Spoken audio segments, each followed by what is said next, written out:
결과에 이르게 된다는 거죠. 겸손이라는 건 뭐죠? 하나님을 신뢰하고 하나님을 의지하고 그런 거죠. 그러니까 우리가 어떤 사람들은 윤리적 도덕적으로는 굉장히 겸손한데 영적으로 교만한 사람들 많다고 제가 여러 번 얘기했잖아요. 윤리적 도덕적인 사람이 법이 없어도 살 만큼 굉장히 겸손하고 예의 바라요. 근데 그 마음속에 하나님을 두지 않고 인간의 생각과 인간의 경험과 인간의 지식으로 뭔가를 하려고 하는 그게 마음의 교만이거든요. 근데 하나님은 윤리적 도덕적 교만보다 영적 교만을 더 크게 보는 거예요. 하나님을 인정하지 않는 거니까. 그래서 우리가 잘못하면 여기에 속아갈 수 있어요. 아, 저분 얼마나 착한데 왜 그러냐고. 아무리 윤리적 도덕적으로 착해도요, 그 마음에 하나님을 모시지 않고 내 생각으로 내 경험으로 내가 주인이 되어 살아가는 것은 그 교만이에요. 네. 우리가 신앙적으로 겸손이 뭐죠? 나를 내려놓고 내 생각을 내려놓고 내 경험을 내려놓고 하나님을 의지하고 하나님께 맡기고 하나님을 신뢰하고 이게 겸손이죠. 근데 우리는 동양 문화권에서 윤리적 도덕적 겸손을 더 신앙적인 영적인 겸손보다 생각한다는, 그걸 자꾸 이렇게 혼돈을 하는 거예요. 예, 혼돈을 해가지고 겉보기에 사람이 또 친절하고 착하면 그 사람 참 좋다라고 생각을 하는, 그렇진 않다. 그래서 하나님을 신뢰하지 않는 것은 그건 다 교만입니다. 하나님께 맡기지 않는 것도 다 교만입니다. 하나님을 신뢰하고 의지하고 하나님께 맡기는 그것은 겸손해. 하나님은 이런 분을 존귀하게 쓰신다, 그 얘기입니다. 우리가 성경을 보면 하나님께서 쓰셨던 사람은 창세기부터 요한계시록까지 구약과 신약에 나오는 사람이 한 3만 명 된다고 그래요. 3만 명. 근데 그 3만 명 중에 하나님께서 쓰신 사람들은 다 겸손한 사람이었대요. 윤리적 도덕적 겸손이 아니고 하나님을 신뢰하는 사람. 하나님이 다니엘을 왜 그렇게 존귀하게 쓰셨죠? 하나님이 요셉을 왜 그렇게 존귀하게 쓰셨죠? 요셉이 무슨 그의 배경이 좋아서 그런 게 아니에요. 다니엘이 무슨 그의 배경이 좋아서 그런 게 아니에요. 요셉이나 다니엘이나 성경에서 하나님 쓰셨던, 귀하게 쓰셨던 인물들은 다 하나님을 신뢰하고 하나님을 의지했던 사람이다. 아멘. 우리도 오늘날 우리의 생명이 다할 때까지 이 땅에 있는 동안 우리는 겸손하게 살아야 됩니다. 겉으로는 윤리적 도덕적으로는 겸손해 보이는데 속은 굉장히 교만하게 하나님을 의지하지도 않고 하나님을 신뢰하지도 않고 하나님께 기도하지도 않고, 여러분 하나님 앞에 맡기지도 않고 기도하지 않는 것은요 영적인 게으름이고 또 한 가지는 교만이에요. 하나님 제일 싫어하는 겁니다. 우리가 기도 없이 뭔가를 막 하려고 하는 것은 하나님 보실 때 그 틀림없이 안 되는 거예요. 그런데 기도 없이 뭔가를 하려고 하는 거예요. 그건 백중백반 안 되는 겁니다. 그게 스스로 속는 거예요. 그게 교만이라니까요. 기도 없이 내 생각으로 내 경험을 의지하고 뭔가를 하려고 하는 것은 하나님이 보실 땐 그건 교만이라 하나님 그거를 인정하지 않으십니다. 아멘. 것이는 거예요. 사람 의지하지 마라. 사람의 지혜나 지식과 경험을 의지하지 마라. 그래서 사람을 겸손하게 해서 하나님이 다시 들어서 쓰시는 거예요. 그거 깨지기까지는 하나님 잘 안 쓰시더라고요. 하나님이 깨뜨리신 다음에 쓰세요.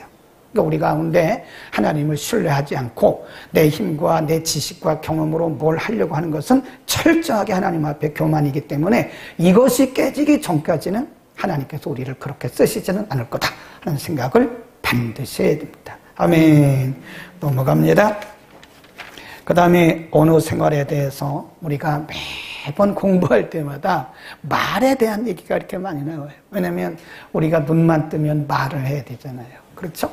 우리가 말이 없으면 사람들과 소통이 안 되잖아요. 근데 그 말에 어떤 때는 성령이 역사하고 어떤 때는 은혜가 되고 어떤 때는 그 말 속에 사람들을 상처 주고 공동체를 깨뜨리는 그런 악한 힘이 있다는 거예요. 말 속에. 그래서 잠언에는요 말에 대한 말씀을 굉장히 많이 해요. 오늘도 서너 군데 하고 있는데 먼저 보세요. 4절 18장 4절 시작. 명철한 사람의 입의 말은 깊은 물과 같고 지혜자의 그렇죠 솟구쳐 흐르는 매와 같다. 명철한 사람의 입에서 나오는 말은 깊은 물과 같고 지혜의 샘은 솟쳐 흐르는 내와 같다. 솟구쳐 흐르는 그런 내와 같다. 누구 입에서 나오는 말이? 지혜자 입에서 나오는 말이. 참 우리가 이 땅에 사는 동안 우리의 입에서 이렇게 막 솟구쳐 흐르는 내와 같은 깊은 샘물과 같은 사람들에게 시원함을 주는 그런 생수 같은 말이 우리 입에서 나오면 얼마나 좋겠습니까? 그 지혜자에게 그런 말이 있다는 거죠. 그러니까 우리에게 하나님의 지혜의 영이 부어져요. 우리가 컴퓨터를 보면요, 우리가 요즘에 AI 이런 거 그거 뭐 그냥 하면 바로 뜨잖아요. 근데 그게 그냥 되는 게 아닙니다. 누군가가 거기다가 수많은 데이터를 입력한 거예요. 네. 요즘에 우리가 이런 보험회사나 뭐 이런 공공기관에 전화하면 다 AI 상담사가 받잖아요. 근데 그게 기계예요, 기계. 근데 어떻게 잘하나? 거기에 수많은 사람들이 데이터를 다 입력을 했어요. 그걸 뭐라고 그러냐? 인풋이라고 그래요. 인풋. 아무리 성능이 좋은 컴퓨터도요, 거기에다가 정보를 인풋하지 않으면, 입력하지 않으면 아무것도 안 나옵니다. 아무것도 안 나와요. 근데 그게 인풋된 것만큼, 거기에 정보를, 데이터를 입력한 것만큼 나오는 거예요. 우리도 마찬가지. 우리의 입에서 나오는 말들이 태어날 때부터 악해요. 애들 보세요. 애들 보면 말할 때부터 악합니다. 거짓말하고요. 애들 막 핥히고요. 인간의 본성이 죄성이 있어서 그런 거예요. 누가 가르치지도 않았어요. 누가 시키지도 않았는데 거짓말합니다. 애들이 말하기 시작부터 거짓말해요. 그 남을 막 해치는 그런 말도 욕도 합니다. 애들이 안 가르쳤는데도 욕을 얼마나 잘하는지 몰라요. 왜 그럴까요? 인간 속에는 타락한 죄성이 흐르고 있어요. 누구나 다 흐르고 있습니다. 거기에 뭐가 인풋되는 거예요? 이 세상에 이런 TV를 통해서, 뭐 이런 컴퓨터를 통해서, 인터넷을 통해서, 아니면 SNS를 통해서, 요즘 유튜브를 통해서 안 좋은 정보들이 어린애들에게도 막 인풋이 되는 거예요. 우리들에게도 막 수없이 들어와서 우리가 중독되어 가고 있는 거예요. 응?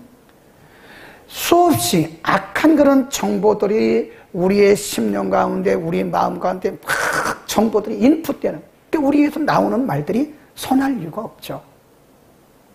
입에서 나오는 말들이 악해요. 요즘 사람들이 보면 굉장히 사악합니다. 그게 다 어디서 오는 거냐? 다 그런 정보에서 우리도 모르는 사이에 우리에게 그런 정보들이 다 입력이 돼서 그거 듣고 나오는 거예요. 본 대로 들은 대로 말하는 겁니다. 에? 그래서 우리에게 하나님의 말씀의 지혜가 많이 들어가요. 우리가 예배에 와서 설교를 들으면 김 목사가 여러분에게 나쁜 설교 안 하잖아요. 그렇죠? 제가 언제 여러분에게 막 거짓말하라고 그러고 욕하라고 그러고 도둑질하라고 그런 거 가르쳤습니까? 좋은 말만 가르쳤잖아요. 그러면 우리가 이런 설교를 들어가면서 이런 은혜로운 말씀들이 우리에게 다 인풋이 되는 거예요, 이게. 그러면 우리에게 입에서 나오는 말들이 솟구쳐 흐르는 매와 같은 거예요. 그러니까 이런 사람들은 매를 자청한다 말은 자기 말에 자기가 얽히고요. 지혜롭지 못한 어리석은 자들의 그 말은 뭘 일으켜요? 다툼을 일으켜요. 다툼. 꼭 그 사람이 나타나면 꼭 그 공동체가 싸움이 일어나는 거예요. 그 사람만 나타나면 공동체 이상한 의심이 나타나고 이상한 불만하는 그런 일들이 조성이 되는 거예요. 그건 어리석은 자죠. 우리는 우리 입에서 언제나 좋은 말만 합시다. 우리가 이 땅에 사는 동안 좋은 말만 해도 사랑하는 말을 하고 좋은 말을 하고 위로하는 말을 하고 사람들을 세우는 말만 해도 우리 인생이 짧아요. 우리가 하지 말라고요. 근데 우리 한국 사람들은요, 속성이 아주 잘못된 속성이 있어요. 잘하는 사람을 꼭 끌어내리려고 그래요. 잘하고 있는 사람을 끌어내리려고 말 한마디라도 좀 위로해주고 용기 주고 그러면 좋으련만 꼭 토를 달아가지고 왜 저런 거 하냐고. 저분은 정말 더 은혜를 받아야 되겠구나. 왜 저러지? 자, 우리 좋은 말만 합시다. 이제 거의 다 됐어요. 시간. 자꾸 쳐다보는데 끝나라고. 자, 8절입니다. 8절만 하고 끝나겠습니다. 8절. 시작.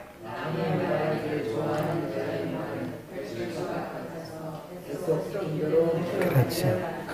왜 이중창을 합니까? 다시 한번 시작. 남의 말 하기를 좋아하는 자의 말은 별식과 같아서 뱃속 깊은 데로 내려가니라. 그래, 같다. 좋아하는 자의 말은 별식과 같아서 뱃속 깊은 데로. 우리나라 사람들은요, 아주 안 좋은 습관이 있어요. 남의 말 하는 거를 굉장히 좋아합니다. 구역예배 끝나고, 우리는 아닌데, 구역예배 끝나고 2차로 가서 뭐 하는지 아세요? 커피 마시면서 목사님부터 그때부터 막 뜯어내리는 거예요. 목사님, 사모님, 권사님, 장로님 막 남의 말하는 걸, 그게 뭐가 되죠? 반찬이에요, 반찬. 허성영 목사님 반찬, 신계순 권사님 또 한마디 해야 또 반찬, 장장로님은 은퇴하고 왜 저래? 그리고 반찬. 뭐가 어떻다고 그런 얘기를 합니까? 그럼 뭐가 어때요, 그게? 에?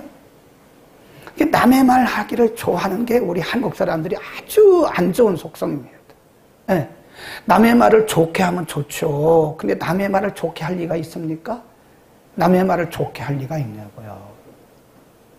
남의 말을 하다 보면 뭔가 부정적인 얘기를 해야 되고 또 이렇게 반찬처럼 먹어야 되니까 뭔가 안 좋은 네거티브한 그런 말을 해야 식성이 풀린다는 거 아니에요? 그래야 집에 가서 잠을 잔다는 거 아니에요? 남의 말 얘기를 안 하면, 남의 말을 못 하면 그날 밤 잠을 못 잔다는 그런 데가, 그런 사람들이 있대요. 우리는 남의 말을 하기는 하되 좋은 말만 합시다. 얼마나 좋아요. 우리가 이 하나님이 주신 이 말을 가지고 사람들을 살리고 용기를 주고, 천재 같다고. 천재.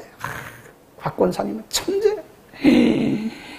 한 집사님도 천재. 내가 보니까 성경 읽는 거 보니까 완전 아나운서야.